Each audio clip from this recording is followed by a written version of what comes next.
Cheers. Happy Homebrew Wednesday to everybody. I actually just hit this light right here. See if that might help a little bit. I don't know, might not. But hey, how you doing? Welcome back into the Brew Dungeon. It's Sugarbrook Brewing. I've actually got an IPA here that's a Sam Adams Rebel IPA. It's not one of my own. I think as I told you guys maybe last time in my video that my wife was pregnant, and we were expecting our second child, our son, and he's been born. He's a month old now, and life has gotten a little crazy over the last couple weeks, so I apologize for not being able to post up a video. But I'm back. I just brewed another beer tonight. That in the bucket there is the start of a kind of a winter warmer. I wanted to do a brown ale, and some of you might have saw on 17 Brew Crew, I posted up a cherry nut brown recipe. And so again, with the way life's been and the hecticness that we've been dealing with the last month, really, that's just a kit. That's a Cooper's dark ale kit with 2 pounds of dark dried malt extract, a pound of dark brown sugar, and I'm gonna actually, once I transfer it over into the secondary, we'll talk about this one in a minute, I'm gonna put some cherries. I don't know how much yet, but I'll do probably a bunch of cherries in like a heavy syrup. And then I'll probably do some nutmeg and cinnamon, and I don't know, maybe some allspice. I'm not sure about the allspice. I've done a pumpkin ale in the past that had allspice in it, but I know I'm definitely going to do the nutmeg, the cinnamon, and the cherry. And I'm open to suggestions. You know, post down below in the comments if you got some ideas. But yeah, I mean, we're doing well.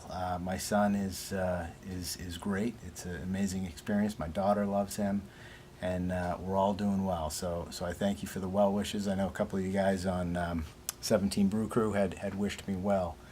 I guess we'll talk about this other beer I've got going right here in the secondary. This was a beer that I wanted to brew a while ago. It's really a summer beer, a summer ale. It was a Hefeweizen kit that I had gotten when I bought my kegerator. Some of you will remember a guy gave me actually a True Brew Bavarian Hefeweizen kit. I had the box right there handy, and so that kit I took and I added some stuff to it. I added, what did I do? I can't remember now. I'd have to look at the recipe on Beersmith. Actually, what I did do, I had some extract, some liquid extract that I had that was just sitting here. So I ended up using it. I think it was 3 pounds of Pilsner light liquid extract. And so I took that and actually boiled that with some hops. I added the Liberty hops. I added the extracts, you know, here. This, like I said, it was a True Brew kit. So this was a boil kit. You had to do like a 30-minute boil. I think I did it for 60 minutes. I added some hops. I added some Cascade. I basically had selected a fruit beer profile on Beersmith, and with that Pilsner malt, the liquid malt, it got me into the right levels. I added some hops. Again, I was right within all the style guidelines, and that went well. That went in the fermenter for 7 days, and then I racked it over into the secondary. I've got a 6.5 gallon carboy here. I put 5 pounds of pasteurized fresh blueberries. So what I did was put those on the stove, brought them to a boil, and then simmered them for 20 minutes and mashed them several times throughout the process. Probably see the cat back there nosing around. Mashed those several times throughout the process, again to pasteurize them. put a funnel in here, my carboy, loaded in the blueberries, and then racked the Hefeweizen slash fruit beer on top of that. And immediately it turned this beautiful purple color. I'm hoping that that color really comes out in the final beer, which I'm sure it will when I keg it. And I'm also hoping that the blueberry flavor really comes through. At the time of kegging, I may add some blueberry extract from the brew shop. I'm not sure if I'm going to do that or not. I'm really hoping that the 5 pounds will come through in the flavor. I had read on Northern Brewer, on some of the Northern Brewer forums, that you really wanted to add 2 pounds per gallon to really get a strong fruit flavor from the blueberries. So I really should have had 10 pounds. But at the time, I had only set aside 5 pounds that I froze of fresh blueberries that we picked this summer. And I just didn't want to go buy another 5 pounds of frozen blueberries, so I figured I'd see what this does. But that's exciting. So that one's going to be ready soon. This has been in the fermenter now for over a week in the secondary with the blueberries. I think I'm going to let it sit 2 weeks. I know the longer you let it sit, the better it will be. But I also had kind of hoped and promised some beer for Thanksgiving up to my brother's house. So we'll see. It's going to be cutting it close. It's going to be 2 weeks on Saturday in the secondary, and then if I keg it and hopefully get it carved up, it'll be ready for Thursday, Thanksgiving. That's, fingers crossed. But anyways, I wanted to get back on and say hello to you guys. Apologize for not posting. I know my last video I was like, I'm gonna post every Wednesday, even if it's a quick update. But we had the baby and things got crazy. So I'm back. I am going to be up every Wednesday now, whether it's a 30-second update or a quick, 5, 10, 15 minutes, who knows. Some of these videos have gone longer than I wanted to, but here it is, Wednesday. Cheers, Homebrew Wednesday.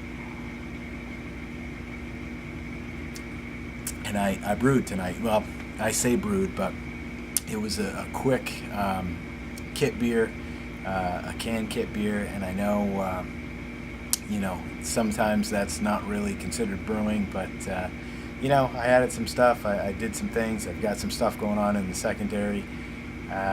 It's brewing. So another thing I wanted to actually just quickly touch base on, I've been watching a ton of videos on the electric brewery and other people's electric breweries, and I want to give a big shout out right now to Tony Yates.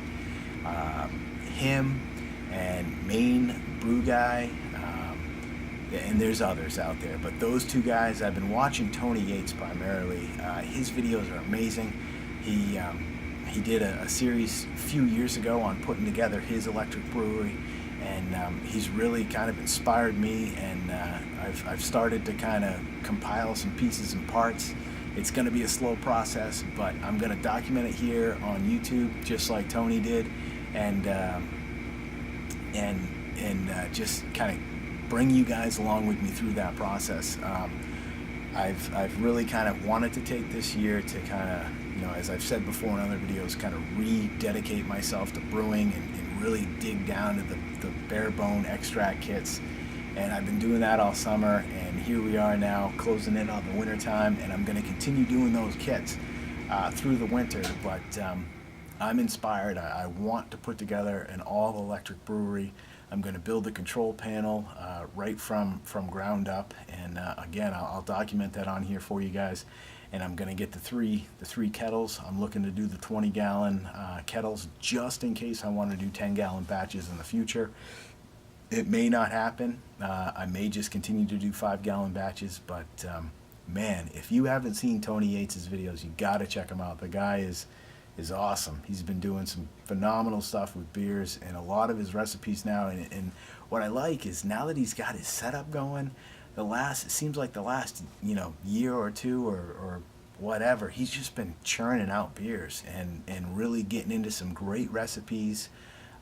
Really experimenting a lot, and he's getting his efficiency down, and it's really, really awesome. And that's something I want to do, and mainly because I want to be able to brew down here in my basement in the dungeon.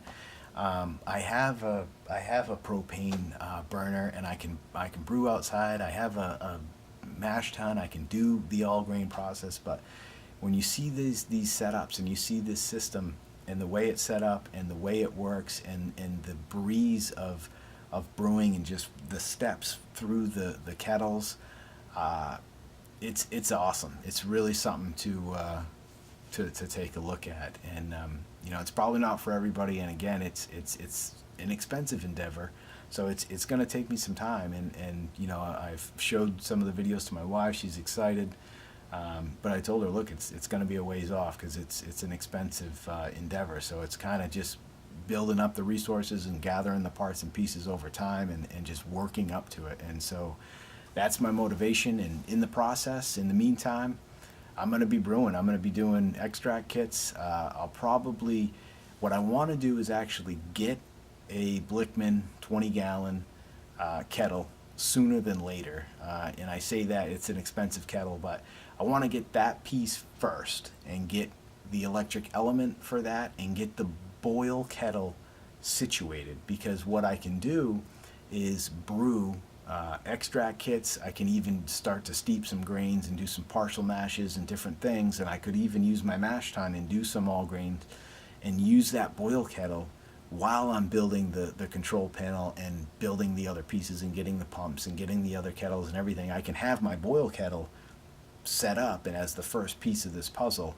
and use that down here in the basement to brew and get that electric component going, and use that element in the kettle, and have that kind of carry me through to once this thing's all up and running. I'm hoping this time next year, but realistically it's probably going to be 2016. But we've all got to have goals, and we've all got to have dreams and stuff to look forward to. So that's my home brewing goal moving forward. But yeah. All right, I'm gonna cut this short. It's been about 12 minutes. I want to say, thank you to everybody for stopping in, checking out the video. I appreciate it. I appreciate the views, the comments, and yeah, I look forward to everybody else's Homebrew Wednesday videos. Like I said, I've been watching Tony's videos. I always check out Craig's videos. SJ Pour, Main Brew Guy, Home Beer Brewery overseas. There's a lot of them. Hockey player. There's too many to name because I know I'm going to leave a bunch out. But cheers, and 17.